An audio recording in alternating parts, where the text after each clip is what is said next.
Hi there. Today I just want to talk to you a little bit about what are you going to do when you get a large sum of money? What is the best option to utilize that money?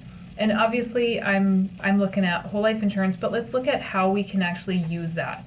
So I don't care if you're 65, 70 and you're selling everything and you have this large auction and now you have this huge influx of money. What are you going to do with that? Or if mom and dad have passed away and they've left some death benefit, or an uncle has passed away and left some death benefit. You know, Nelson always says that we never know what's going to happen in life, and at some point in life we may have some kind of inheritance. I've talked to people that neighbors have left them something that they weren't expecting. And so we just never know. So I wanted to just, what's the best way to utilize that money?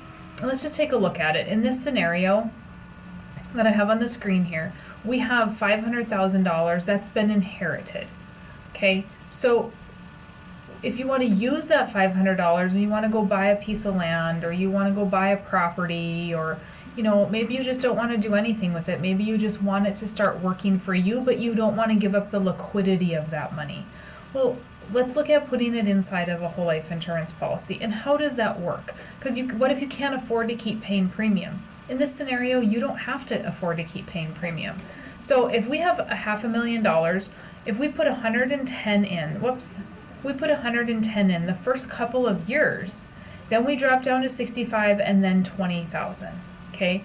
At the end of 7 years, we put $500,000 in this policy. And guess what? You have $500,000 of cash value. Now, what a lot of people don't know is a policy only needs to be paid for a minimum of 7 years.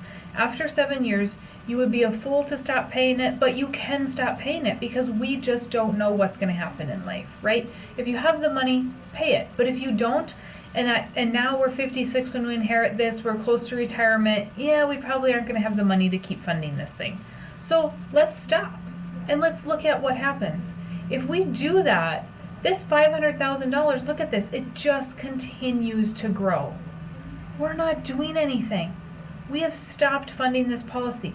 Our death benefit continues to grow. At age 65, this individual has $563,000 to supplement their retirement. I mean, they could have used $500, and if they would have put it in a savings account, they would have had $500. If they would have put it in some sort of a traditional investment, I don't know what they would have had. Depends on what the market did, right? But when they get to be 80 years old and they pass away, if they haven't done anything, they have $963,000 of cash value.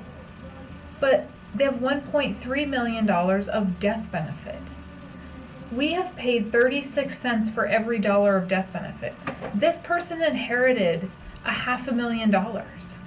They're now going to pass on $1.3 million to their heirs. So not only have we created a financial legacy, but we've given the next generation something that they can do something with. And we've utilized that money.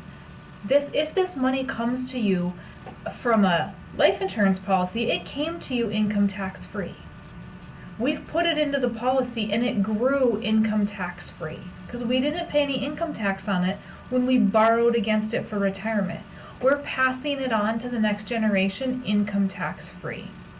I sure hope the next generation takes this $1.3 million and they actually go ahead and roll it into another policy. What is that going to create?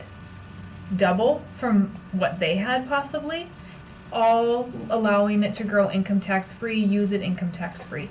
So if you have sold out the business or the farm and you're looking for some place to put that money, that it still remains liquid, you're still going to be able to use it for retirement.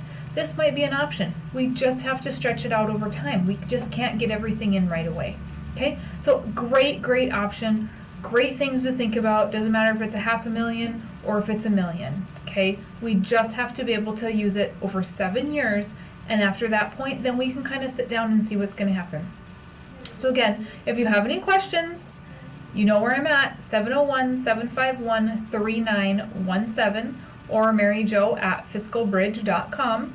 You can always visit the website, grab the book, grab the new book, Wealth Without the Bank. That actually has this example in that book, along with some other great examples of market information. So Grab either one of my books if you haven't read Nelson's yet. Grab that one. You can just go to farmingwithoutthebank.com and go to the store and grab it there, or go to maryjoerman.com and go to the shopping center on that Facebook page, or I'm sorry, that website, and you can grab it there too. So speaking of Facebook, don't forget to like us on Facebook if you have not already.